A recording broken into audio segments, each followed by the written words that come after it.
Сізлер күткен диванның екінші сериясы мәзерлеріңізде. Соның менен көрген адамның бәрі әр видеом шығарған сайын ұсыдан кейін не соғасаң деп сораған. Маған бір идеяң патология келіп тұр. Ұсы диваннан соң өзіме бір ауқат асып кір жуатын робот соғып алмасам.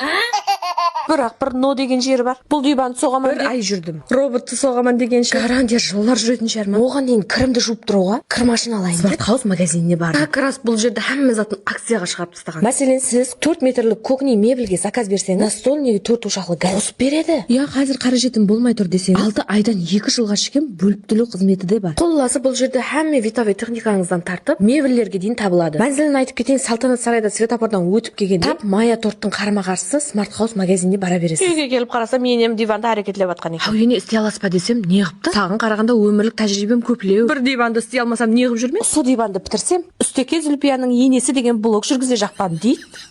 О, зор идея дедім да күйеуімнен шақырып келді. Қане блог жүргізбестен ал, бұл диванды бір сынап көрейік деп тепкілеп кетті.